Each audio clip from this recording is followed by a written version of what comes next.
This is a video not about rigging Ballyhoo.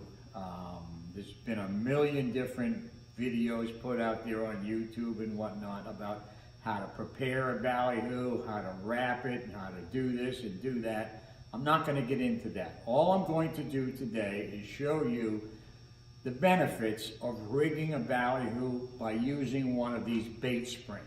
Now, the bait springs have been getting a lot of bad press over the years, but it's one of the simplest ways to complete a Ballyhoo, simple and easy. All right, let me get into this, okay? Now,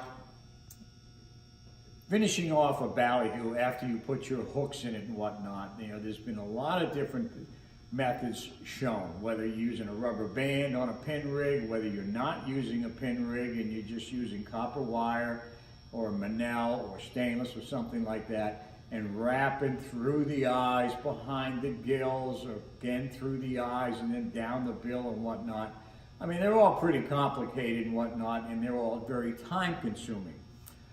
And I don't feel that in most cases it's necessary to do that. Rather than get involved with the rubber band and the copper and the wrapping and this and that, you can use one of these bait springs, okay?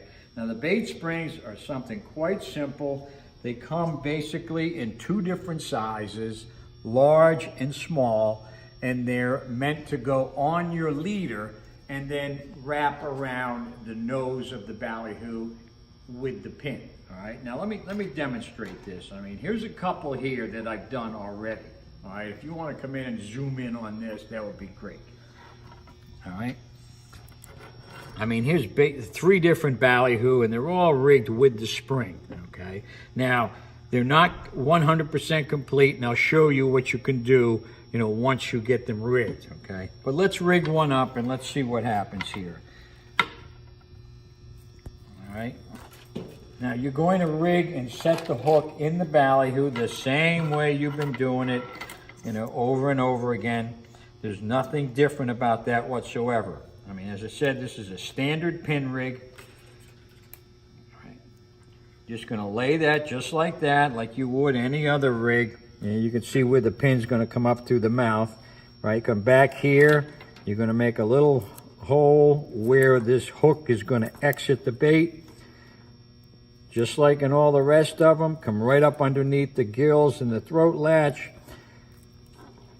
Put that right around.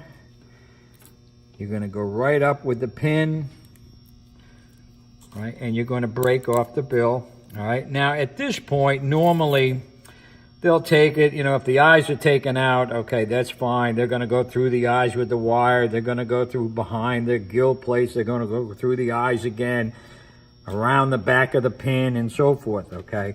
Now, with the spring, you can see that little tit right there. You're just going to grab that pin just like that, and you're just going to screw it right on. Now, nice and tight. I mean, that holds the gills closed and whatnot, but I mean, that's a nice, quick, easy way to rig a Ballyhoo. Now, all right, two things, okay? You've got that pin sticking up, all right? Which, what you want to do, all right, is just clip it off. Just like that, okay? Now, a lot of people say that even with a pin rig overall, that they don't like the pin rig because they feel that this little pin is going to be felt by the fish and he's going to spit the bait out. Now, that doesn't make any sense to me whatsoever. I mean, the fish is going to be able to feel that little 1/16 of an inch of a pin, but he's not going to feel that 9/0 hook hanging out of the bottom of the bait. Doesn't make any sense. The other thing that I've heard about the springs, okay, which makes sense to me, is this little tit right here, okay? That little tit right there will actually catch the hair and whatnot that comes with a Joe Shoot or nylon lure or something like that. Again, just like I did with the other thing, you can actually just cut that right off, all right? Now, as long as your bait is swimming right, it's skipping right, it's not helicoptering or anything like that, okay, there's no reason you can't use a pin. I mean, the spring. if you're going to use a island lure, a Joe shoot, or something like that, I mean, this spring in the head of the bait is all up inside of the skirt of this lure. All right, a lot of people tell you, okay, that spring, okay, it doesn't look natural, you know, and it's going to scare the fish away or whatnot. Now, I can't imagine any tuna, wahoo, dolphin, or whatever come charging up after your bait doing 20, 25 knots and all of a sudden back off because he sees the spring in front of it. All right. The other thing is too that in most cases today, I mean, other than marlin fishing, okay, in most cases today, people are using an island lure or Joe shoot or something of that nature, okay, and you can see, you know, you can't even see the head, let alone the spring, okay.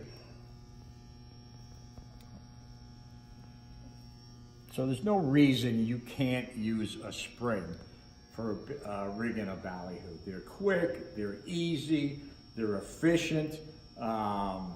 It's really a no-brainer. You don't have to get involved, as I said before, with the rubber bands, the wire, and wrapping, and this and that. It's just a quick and easy way to do it.